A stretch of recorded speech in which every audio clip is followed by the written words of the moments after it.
January 2008. Inside a Manhattan apartment, a housekeeper knocks on a bedroom door. When the door is finally opened, a young man is found lying on the bed. He was 28 years old, and his name was Heath Ledger. Within hours, the news spread across the world. One of Hollywood's brightest stars is dead, and the timing makes the tragedy even more shocking. He had just finished filming what would become one of the most iconic performances in movie history, the Joker in The Dark Knight. Tonight we explore the life, the final days, and the circumstances surrounding the death of Heath Ledger. This is Say It Anyway. Heath Ledger was born on the 4th of April 1979 in Perth, Australia, and from a very early age he showed interest in acting. By his late teens he'd already appeared on Australian TV, and it wasn't long before Hollywood began to notice him. His breakthrough role came in 1999 in a teen comedy called 10 Things I Hate About You. The film made him an instant star, but Heath Ledger was determined not to be typecast. He wanted to take on deeper and more challenging roles. Over the next few years, Heath Ledger built a reputation as a talented and versatile performer. He appeared in films such as The Patriot and A Knight's Tale, but it was his performance in Brokeback Mountain that truly proved his acting ability.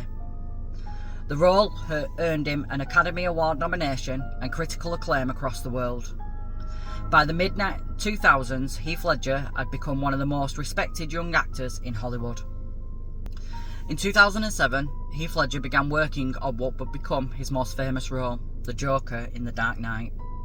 The character was dark, chaotic, and psychologically intense.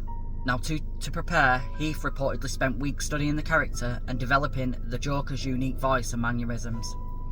The performance would later be praised as one of the greatest villains portrayed in cinema history, but some reports later suggest that the role had taken a toll on him. Heath himself had spoke publicly about the struggles with insomnia during this period. In early 2008, Heath Ledger finished filming The Dark Knight, and he was living in an apartment in Manhattan. On January 22, 2008, his housekeeper arrived at his apartment, and when Heath Ledger did not respond, she entered the room. He was found unconscious on the bed. Emergency services were called immediately, but it was too late. Heath Ledger was pronounced dead at the scene. He was 28 years old.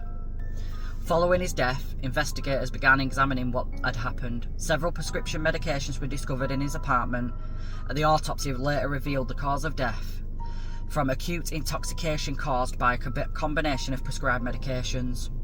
The drugs included painkillers, anti-anxiety medication, and sleeping pills.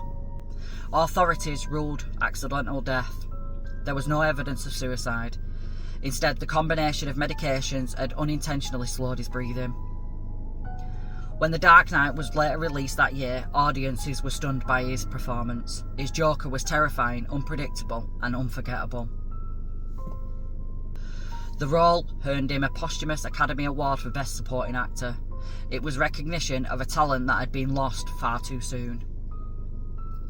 Heath Ledger's career lasted less than a decade, but in the short time, he created performances that left a lasting mark in cinema. From romantic comedies to powerful dramatic roles, one of the most iconic villains ever portrayed on screen. His sudden death shocked the world, and his final performance ensured his place in film history. This is Say It Anyway, and tonight we explored the life and tragic death of Heath Ledger. Next time, another story, another mystery, and another life behind the headlines. Until then, good night.